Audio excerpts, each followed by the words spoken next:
Hello and welcome back to the channel. Thanks for joining me on another quick box buy update video. What's the market doing? How are things? We're in an interesting time right now. It's always cool when we're between two sets, one that is highly anticipated, very expensive. Commander Legends Battle for Baldur's Gate is out now. I'm going to talk about that in my next box buy video. I've got some opinions on that. These are all old actors you see in front of you here, but I think they're really important to talk about because there are some good deals. It depends what your time horizon is. It depends what your faith in the product is, and it also depends what you like that's on the table here. I've got some recommendations, but I do want to pause for a moment and just acknowledge the market. You will continue to see people dumping product ahead of Double Masters 2022. This set is looking awesome. It's got some incredible reprints, some really good value. I would say unlike anything we've seen before, but we've seen some pretty good sets. We've also seen some pretty lackluster, like true master sets.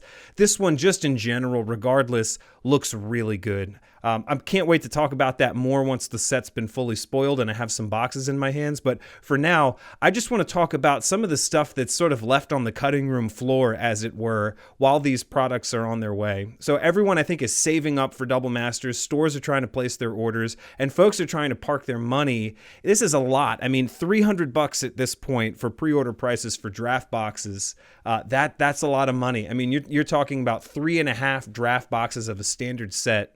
Almost, right? If you can get them low enough. So if you are looking at picking up some other deals, right? If you've got some money set aside for Double Masters 2022, let's say, and you're trying to see, is there anything else out there worth picking up?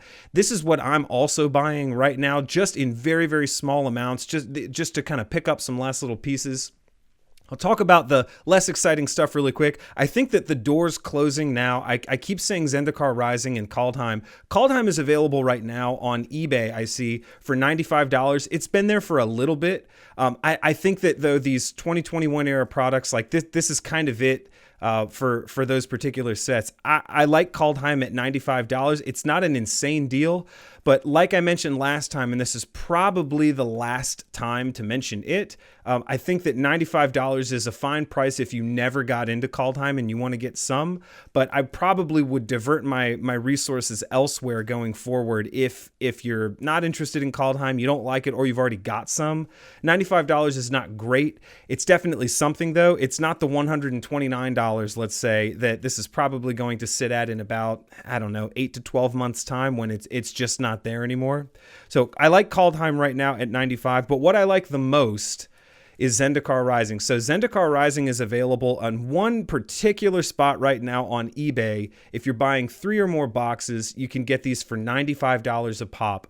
I definitely did that one more time. I think I mentioned I was done buying Zendikar Rising last time I did a box buy update video, but I couldn't resist just grabbing a few more at $95. That's a terrific price. Keep in mind that these have the Expedition box toppers inside of every box. I think that this set is woefully undervalued based on the future that I think this particular product has. I really like the set. I love the land cycle. I love the modal dual face mythics, rares, and uncommons that they put in here, and I absolutely love the box topper. Again, last box I opened, pulled a Cavern of Souls, paid for the whole box, and then had 36 packs yet to go through, So there's tremendous value, I think, in here. I say the box toppers age very well. The boxes age very well. This is probably the last time I'll mention, just in sort of regular market conditions, Zendikar Rising. So if you're interested in picking this up, I see one opportunity to do so. Amazon, by the way, seems to be very overpriced in terms of all of these boxes relative to TCG Player and eBay. I'm not really sure what that's all about. I know a lot of folks have stores on both platforms, but for some reason, every box that is a standard draft product is plus 100. It's kind of strange to me. Sometimes you can pick up ridiculous deals there, but the draft boxes alone, they're a little bit high. I want to jump over to Jumpstart. Jumpstart, the original Jumpstart, we know the next Jumpstart's coming in Dominaria United. We'll talk about that more as that set approaches. But right now is your last opportunity, I think, really to get Jumpstart. I won't say last like it's going to end in a week, but I think the coming months you'll see the rest of this stuff kind of dry up. As Dominaria United gets closer, I think people will be reminded of how interesting and fun and perfect of an on-ramp Jumpstart is as a product, and they will start picking it up more. This is $83 right now with a box EV well above that. I'll throw a graphic on screen here. You can see from Dawn Glare, MTG Stocks for some reason seems to be down in terms of their EV calculators. It's been like that for a little while now. So I've started using Dawn Glare as my EV go-to source. So according to TCG market prices, you've got pretty good box EV in Jumpstart relative to $83 a box. There's almost an arbitrage opportunity if you get good pulls. But nevertheless, I've waxed poetic about how much I love Jumpstart. I always, no matter how much I open or sell, will keep a couple boxes for when I meet new players or when someone comes over, or a friend's son is trying to get into Magic or something, and we want to show them how to play or something like that. Jumpstart is the perfect on-ramp product to just like stick up on your bookshelf and keep there just in case. The fact that it's just being dumped at like $83 now, I think is awesome for people trying to buy it. I haven't actually bought a couple extras because I have so much Jumpstart at this point, and I was able to get it for that price. If you'll recall, a couple videos ago, they were around $81 or so. So they're still right where they need to be in that low point. But I really like Jumpstart at that price. If you don't have enough, if you think you're looking for other really good deals, I consider that to be a really good deal. It's hard to imagine people having bought them from distributors for less than $83, and they're $83 shipped online. That's just nuts. So I really like that. The last box that I think is worth talking about. Notice there's not a ton of boxes on the table right now. There's not a whole lot to talk about. The market is kind of thinning out. There's not everything is on sale right now. I think the stuff that's been dumped it continues to be dumped, but I think it's the higher price stuff that I'm going to talk about here in just a moment that you're seeing dumped at really high speeds. So Modern Horizons 2, interestingly, is still around that $208 price point that it has been. Every single video I say, if you have no idea what to buy and you need to buy something and you want to invest in something, you've got your monthly budget, you don't know where to put it, putting it in Modern Horizons 2 is the best idea of all of them. I like to diversify. I also like to make sure I'm buying what I love, right? So I love Modern Horizons 2, but I also love Zendikar Rising and Kaldheim. I love Jumpstart. These are three favorite products of mine from the last couple of years. I'm happy to own as much of it as I think I reasonably should, but Modern Horizons 2 is a wonderful place to put your dollars if you're looking for some place to do so. I do see, though, on TCG Player right now, this has drifted down a whole $3 to around $205 shipped. I find that kind of interesting. I also just find it so interesting that Modern Horizons 2 will not budge. TCG Player seems to be the last place I can find this for around that $200, $205, $208 price. Everywhere else, it's starting to drift up into kind of the $215, $218 price range. Now, granted, the supply of this might be starting to taper off a little bit, and this may be folks just putting it up for what they think they can get for it. It's no skin off their back. They don't care if they sell it now or later. So they're like, hey, if it sells out at 208 somewhere and someone will pay 215 to me, great. That's what I think you might be seeing there. I don't think that there's an alarm right now for the timeline of Modern Horizons 2, but I really like Modern Horizons 2 still. You can get it for around $205 or so on TCG Player. So consider that if you're looking to get into Modern Horizons 2 or you just don't quite know where to put your money right now. Let me shift over. Let's talk about, everything's shaking. Whoop. Let's talk about just some slightly more interesting stuff. Neon Dynasty, collector booster boxes. These topped out at around $270, if not a couple bucks more. The Hidetsugu Chase card is still in here. These are around $229, $224 if you go on. I think eBay has them for around $224. Amazon, wow. These, I won't say they've crashed, because they've never gotten anywhere near what their launch price of, $189, $199 was. I don't see them getting there. But the fact that if you were like, oh shoot, I missed the boat on getting this extremely unique collector booster product, now's your chance, I think. I am personally, I own cases of these. I don't want to buy anymore, and I think want and need are very important there, right? Like I don't need to buy any, but I don't want to buy any, right? I'm comfortable. You know, you buy what you love. I love these. I have enough. I do not feel compelled just because I see the deal to buy it, and keep that in mind with all of this stuff we're talking about here. But the fact that these are down to $224, I think is awesome. If you missed the boat and you're thinking of buying them, I see this.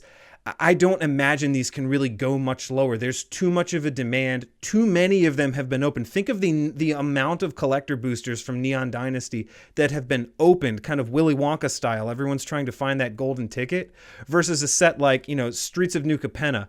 I don't think anywhere near. Now the timelines are a little bit different. This is newer, hasn't had as much of a chance. But there's no way that people have opened the number of New Capenna collector boxes that they have relative to this, seeking out any form of a chase card. There's just no way. I have zero data to back that up in terms of opening, other than just my strong in opinion, with a little bit of just foresight baked into it. So I really actually like these at $224. If you want to nibble a little bit, grab one just to kind of see where this goes. If it starts going back up, you made a great buy. If it starts going down a little bit, I like getting another one. You know, I like just continuing to nibble until this finds the floor and then starts to drift back up, which it will.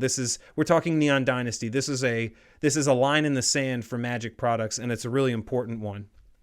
Streets of New Capenna and the rest of these collector boxes. Let's talk about those for just a minute. I think they are interesting. Some of them are interesting because they're not interesting, right? Like they still remain low. AFR you can get for around 160 right now. Kaldheim you can get for around 162. You know, it's interesting that these just do not seem to be doing much.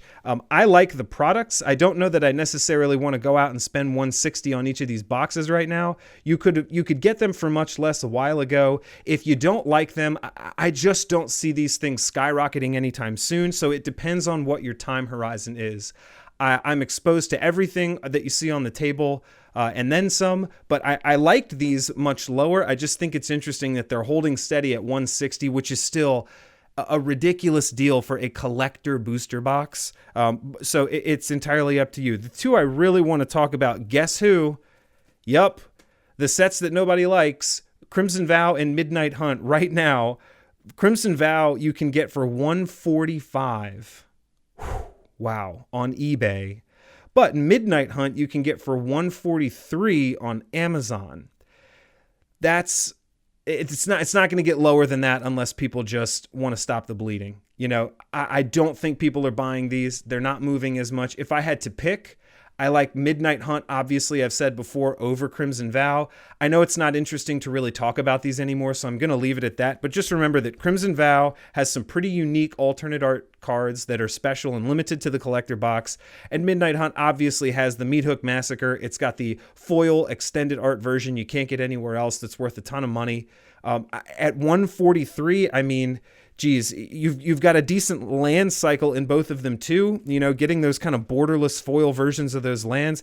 The boxes likely get close to paying for themselves even if you opened them. I mean, I know that's a strong statement to make, but out of 12 packs, you're asking for $12 of value out of each pack. And on average, I'm just wondering how unlikely that is. You know, I think that you do pretty well. That's not necessarily the point here because these are kind of buy and holds. They're not open arbitrage. The Streets of New Capenna boxes I think are interesting. I'd end here. These are about 180 right now. I mentioned that I had a little bit of an experiment going where I pre-ordered this at around 199, thinking that the gold foil cards or something like that would be a true chase card in this product. I still maintain that they are. Remember that those cards are more rare than the Hidetsugus all combined in Neon Dynasty. I don't think that enough is being said about that. But the fact that these are at 180, they've drifted down. They haven't quite, I don't know if they found their floor yet at 180 because it's a little bit early for Streets of New Capenna. But I think as people put their money elsewhere, like there's so much more interest interesting stuff to buy than any of these, with the exception, I would argue, of Neon Dynasty. I think that Neon Dynasty is the most interesting one to buy of the collector boxes, but there's really nothing remarkable about any of these. I don't see people saying, you know what, I'm going to spend half of a Double Masters 2022 box on a collector booster of a set that nobody's that interested in, that isn't really going anywhere anytime soon. I just don't see that happening. So if you're exposed to everything, and if you're being a little contrarian in your buying, you might find it interesting to pick up some of these. The prices on some of them are as low as I think they could possibly get. Streets of New Capenna has got a lot more room to go lower. If some of these sets that are distressed are in the 140s, and this is 180, you better believe that this thing can go lower. And this set, remember, was not subject to the price hike. This was not subject to that 11% price hike. So it's not like these were purchased at a significantly higher price wholesale by distributors than these were. So something to keep in mind. That's what I wanted to go over today. This is short and sweet. We're going to talk Commander Legends Battle for Baldur's Gate next video. I'm going to talk Double Masters 2022 next video. What do you think? Are you buying anything that's on the table here? Are you fed up with any of these products? Whoa, camera's shaking. That means it's time to go. Let me know in the comments below. I really appreciate you watching. Until next time, buy what you love, stay responsible, set a budget, stick to it, and wow, get ready for Double Masters, right? Talk to you all later.